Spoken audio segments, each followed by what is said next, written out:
जदि आपण मैंने रावणर फास्ट पार्टी को देखी ना तेबे ऊपर दिया जाइथिबा आई बटन को क्लिक करी फास्ट पार्ट को देखि नियंतु काहेकि ना द्वितीय कहानी को बुझिबारे आपन को सहज हेबो।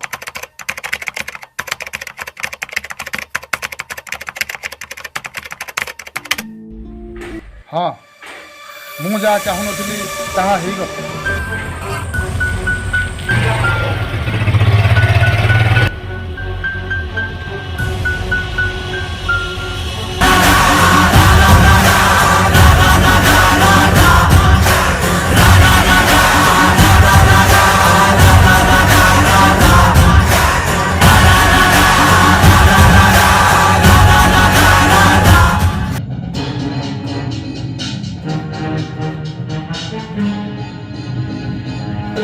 तो मोहन अरे तू सकाले तुम बाड़े कि सी आमको ही खोजी तो चा आम ये पलैबा मु क्या डरनी कुआड़े जीवा दरकार ना। अरे बे आम ये समय चल पलैबा एटू हौ चल।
जाबी देला नहीं नहीं आपण को देहरे हाथ दे देछि आज्ञा से साइड थे देखा से अमानिया बाघ मोहनटा केमिति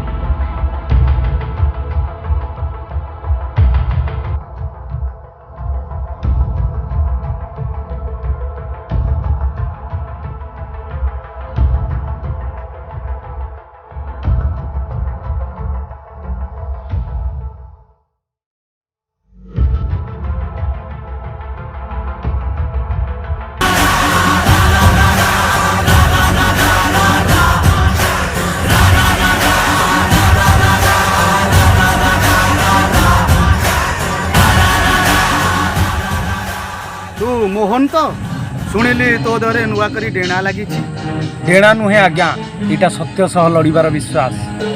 प्रसाद वंश पोखर तू पुणी गाधेबू तो स्त्री पिला गाधेबे पुणी मार मारू आमको एटा कौन तोर आत्मविश्वास। देखंतु आज्ञा अशुद्धिया रही हजार पीढ़ी आसी ଚାଲିଯିବେ କିନ୍ତୁ କୀର୍ତ୍ତି ଆଉ ଅକୀର୍ତ୍ତି ସବୁବେଳେ ରହିବ।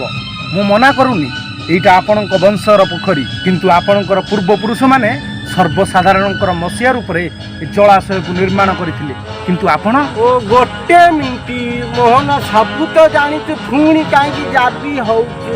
ନକୁଳି ମଝିରେ କଥା କହନା। ପୋଖରୀ ଆମର, ବ୍ୟବହାର କର ମନା ନାହିଁ।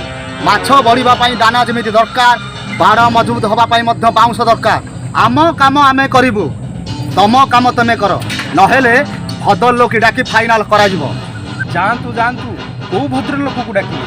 ଆରେ ଯାହାକୁ 40 ଟଙ୍କାର ଆସ୍କା ଫଟି ଆସିଲେ ସାଇକେଲ ପଛରେ ବସିଯିବ, ସେଇ ଭଦ୍ରଲୋକ କଥା କହୁଛନ୍ତି ଆପଣ? ଗୋବିନ୍ଦପୁରରେ ଭଦ୍ରଲୋକୀ ଲୋପ ପାଇଯାଇଛି, କେବଳ କର୍ପୂର ଉଡ଼ିଯାଇଛି, ଖାଲି କୋନା ବଞ୍ଚି ରହିଛି ସାନ୍ତେ। ଓ ଗୋଟେ ମିନିଟ୍, ଟୋକା ପୁରା ଗଭୀରକୁ ଯାଇଛି, ପୁରା ଖାଲି ଜାବି ପକଉଛି ଆଉ। ମୋହନ, ତମେ ମୋ ସହ କୋଠିକି ଆସ, ମୁଁ ତମ ସହ ବ୍ୟକ୍ତିଗତ କଥା ହେବି। ନା, ପ୍ରଥମେ ଆପଣଙ୍କୁ ପ୍ରତିଶ୍ରୁତି ଦେବାକୁ ପଡ଼ିବ। ଆଜିଠାରୁ ଏ ପୋଖରୀରେ ପୋଚା ଦାନା କି ବାଉଁଶ ଯେମିତି ରଖା ନଯାଏ। ଓହୋ ମୋହନ, ସେଇ କଥା କ'ଣ ଶାନ୍ତକୁ କୋଠରେ କହିଦେଲେ ହବନି? ଶାନ୍ତ ପରା ଆମର ଖାଲି ଜାବି ପକେଇବେ, କ'ଣ ଏମିତି ହଉଛୁ? କେବଳ ସେତିକି ହେଲେ ଚଳିବନି ସାନ୍ତେ, ବିକ୍ରମକୁ ବିଷ୍ଣୁ ଦାଦାକୁ କ୍ଷମା ମାଗିବାକୁ ପଡ଼ିବ।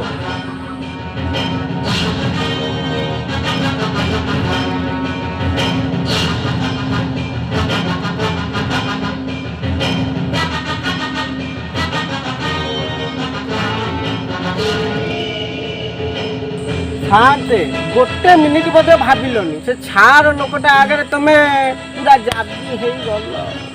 ନକୁଳି, ସମୁଦ୍ରରେ ଯେତେବେଳେ ବଡ଼ ବଡ଼ ଜୁଆର ଆସେ ସେତେବେଳେ ଟିକେ ମୁଣ୍ଡ ନୁଆଇବାକୁ ପଡ଼େ।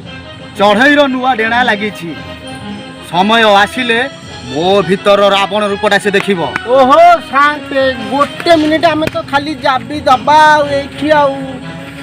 ନମସ୍କାର ଆଜ୍ଞା। ବର୍ତ୍ତମାନ ଯେଉଁ ସମୟ ଆସିଛି, କୋଭିଡ଼ର ସମୟ 2 ବର୍ଷ ହୋଇଯାଇଥିଲେ ମଧ୍ୟ ଏହାର କୌଣସି ପ୍ରଭାବ କମିପାରିନି। ତେଣୁ ଆମେ ପ୍ରଥମେ ଅନୁରୋଧ କରୁଛୁ, ଆମେ ଆମ ଆଡ଼ୁ କହିବାକୁ ଚାହୁଁଛୁ, ଆମେ ଯେଉଁ ଏ ଭିଡ଼ିଓଟି ସୁଟ୍ କରୁଛୁ ଏଇଟା ଆପଣମାନଙ୍କ ମନୋରଞ୍ଜନ ପାଇଁ, ତା ସହିତ ଏ ମେସେଜଟି ମଧ୍ୟ ଆପଣମାନଙ୍କୁ ଦେଉଛୁ।